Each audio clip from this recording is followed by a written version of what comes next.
anak-anak semuanya, selamat pagi, selamat berjumpa kembali di pembelajaran tematik tema 8 subtema 3 pembelajaran yang kedua. Ya, kita akan melanjutkan materi kita yaitu di pelajaran SBDP ya atau seni budaya. Itu kita masuk ke materi seni rupa 3 dimensi. Nah, tapi seperti biasa, sebelum kita memulai pembelajaran, anak-anak berdoa secara mandiri di rumah ya, berdoa Bapa kami. Berdoa dimulai.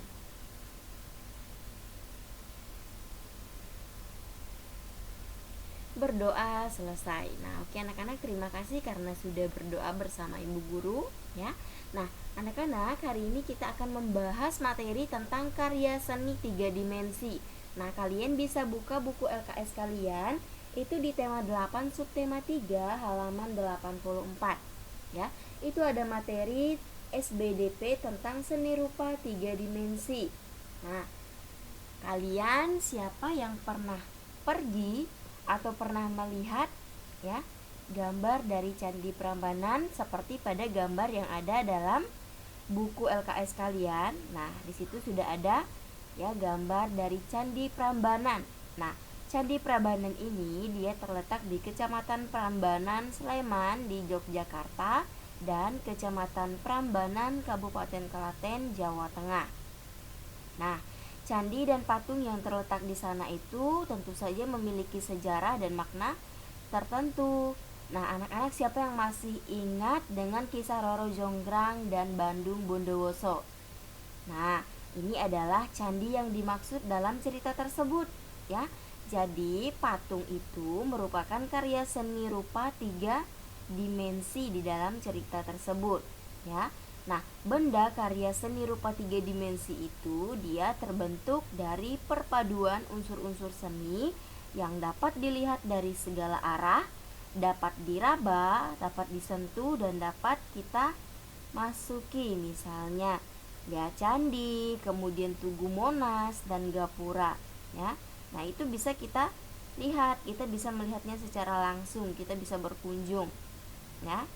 Nah, di sini kita akan melihat apa sih itu gambar. Nah, anak-anak siapa yang tahu apa itu pengertian gambar? Oke, nah gambar itu adalah karya seni rupa 2 dimensi yang memiliki ukuran panjang dan lebar. Objek dari gambar biasanya dari benda 3 dimensi. Kemudian karya seni 3 dimensi. Apa itu karya seni 3 dimensi, anak-anak?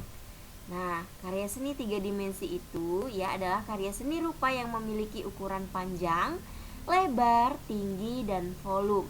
Nah, itu yang dimaksud ukuran atau karya seni 3 dimensi. Jadi, dia memiliki panjang, kemudian memiliki lebar, ada tinggi, dan ada volumenya. Nah, unsur volume inilah yang membedakan karya seni 2 dimensi dan karya seni 3 dimensi. Di mana di sini benda 3 dimensi itu dapat berupa benda hias dan benda pakai. Ya. Nah, di sini ada ciri-ciri benda 3 dimensi. Apa saja ciri-cirinya kita akan lihat sama-sama. Yang pertama, ya, dia memiliki panjang, kemudian memiliki lebar dan tinggi, memiliki volume dan dapat dinikmati keindahannya dari sudut pandang manapun.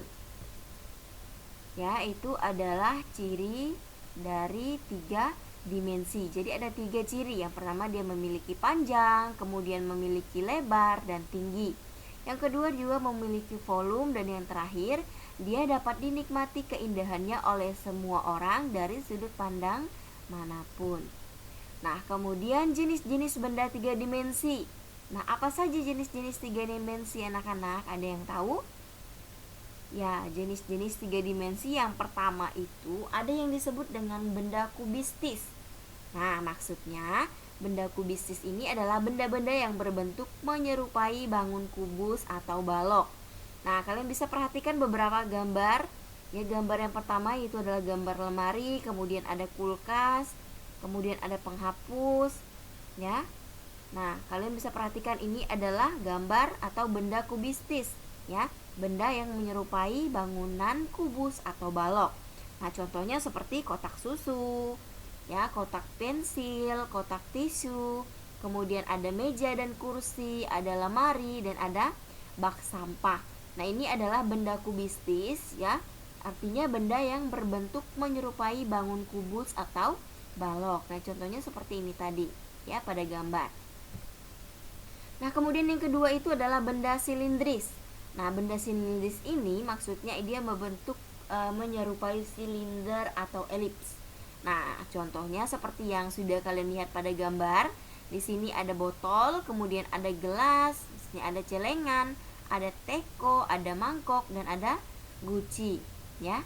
Nah, itu adalah contoh dari benda silindris yang menyerupai silinder atau elips seperti yang sudah tertera atau sudah Ibu tampilkan di dalam video pembelajarannya, ya. Nah, ini gambarnya. Kemudian yang ketiga adalah benda bebas. Nah, benda bebas itu artinya bentuknya tidak beraturan, ya, itu yang disebut dengan benda bebas. Nah, contohnya kalian bisa perhatikan di gambar yang pertama itu ada gambar buah-buahan, kemudian yang kedua ada gambar bebatuan, dan yang ketiga itu adalah gambar alam. Nah, antara ketiga bentuk ini, ya, dia tidak beraturan, ya, bentuknya itu tidak sama, cara membuatnya juga tidak sama, polanya tidak sama, ya. Nah, kalian bisa perhatikan antara bentuk dari buah apel dan batu ini dia tentu berbeda, ya. Kemudian bentuk gambar dari batu dan ada benda alam, ya, misalnya di sini ada air, ada rumah, ada pohon kelapa. Nah, itu berbeda bentuknya. Jadi kenapa benda bebas itu dia adalah benda yang bentuknya tidak beraturan. Nah, seperti yang pada gambar ini kalian lihat, ya.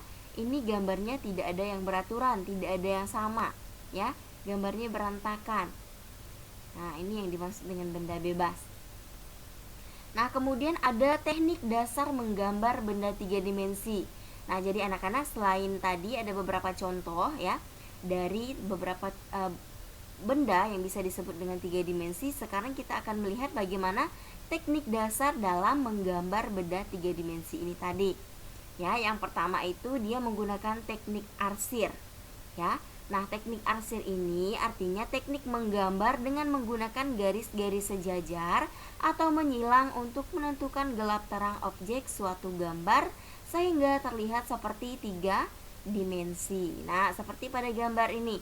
Ini adalah gambar kucing, ya. Nah, gambar kucing ini dia digambar menggunakan teknik arsir, ya, dengan garis-garis sejajar atau menyilang, ya, menentukan gelap terangnya objek suatu gambar sehingga dia akan terlihat seperti 3 dimensi.